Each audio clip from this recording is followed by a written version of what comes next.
It's about 9 a.m. on Wednesday, March 27th, 2024, and moving them here to a new row. And hold on a second, I gotta fix this wire. Nothing's charged yet, so it's just all intimidation. There we go. So I've left 1/7 open. There's plenty of grass here to graze, but I'm just gonna leave it for fear that my neighbor's bull might cross the fence.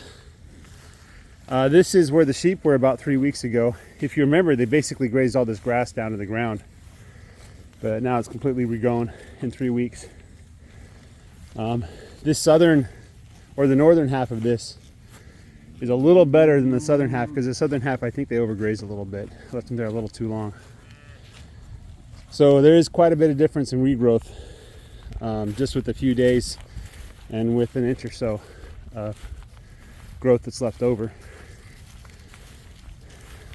So this is exciting that here in the late March, see, they were here early March, but here in late March I already see a great regrowth, and hopefully it'll get even better in April and May, to the point where I can't possibly graze all the grass. Even if I tried, I couldn't overgraze. So yeah, this is great and fantastic.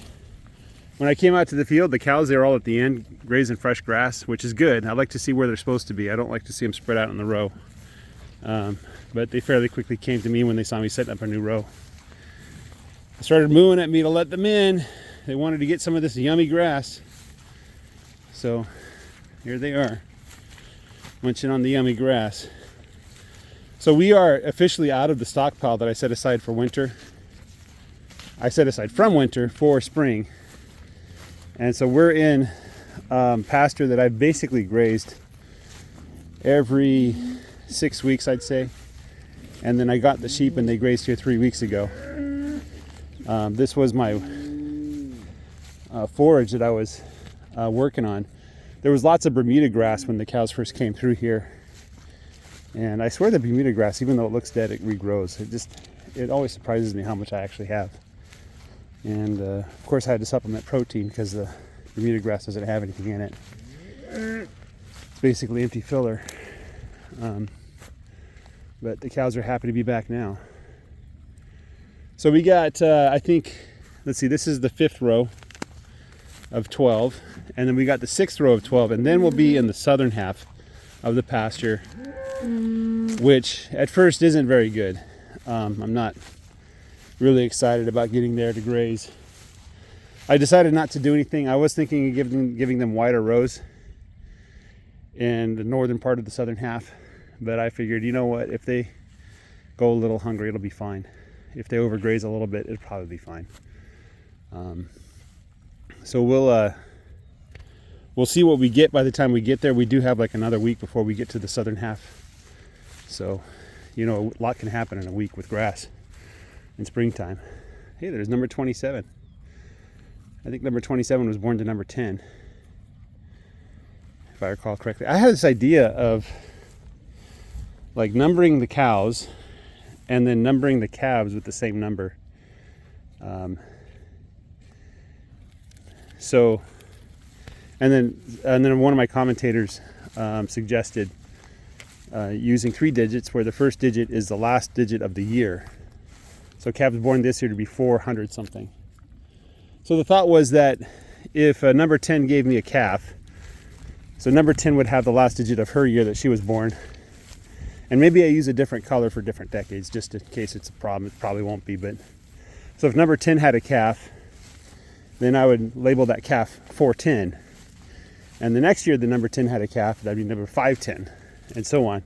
So that I know all the 10s are from the same mama. And since I'm only going to have one bull, I'll always know who the bull is based on that first digit, right?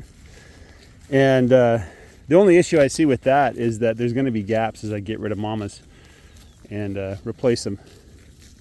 Or if I keep a heifer, so like number 10 has a heifer, so like let's say next year number 10 has a heifer, number 510.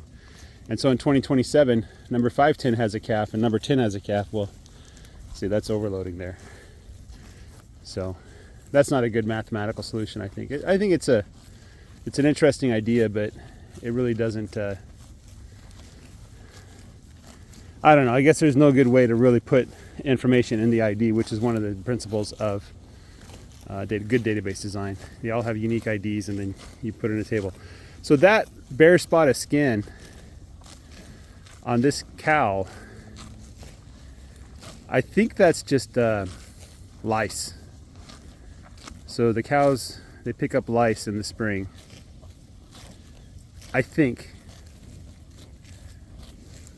If there's any, let me zoom in on it so you guys can see closer.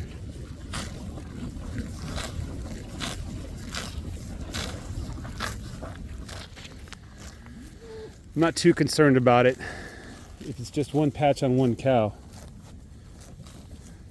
There's a little bit on the back of her neck. It's a little bit shallow, I guess is the right word.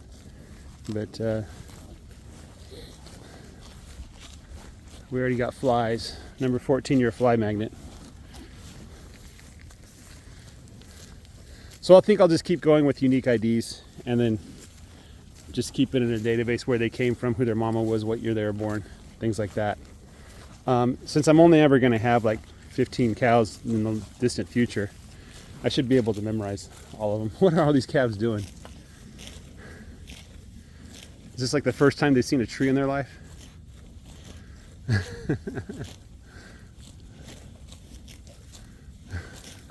Number 27 has like those the bullseye on her eye, the black circle. So yeah, anyway, it's a beautiful spring morning. It's about 40-45 degrees. Over the past week we got 3.5 inches of rain. The ground should be completely ready to go. If we don't get another drop of rain for spring, we should be just fine all the way into summer. Of course, we should be getting some more rain. Probably every week a little bit of rain, which is probably ideal to get a little bit of rain every week. But yeah, I'm pretty confident that it's going to take a long time for any drought to really affect us. Probably at least 3 months of no rain before I start seeing effects. But even then, the summer grass should put down deep roots. It should have deep roots already. And there should be plenty of moisture down there. So maybe this summer, if it's dry, especially at the tail end, maybe the grass just keeps growing, you know. Anyway, that's all I got for you guys. Have a great day. Take care. Bye-bye.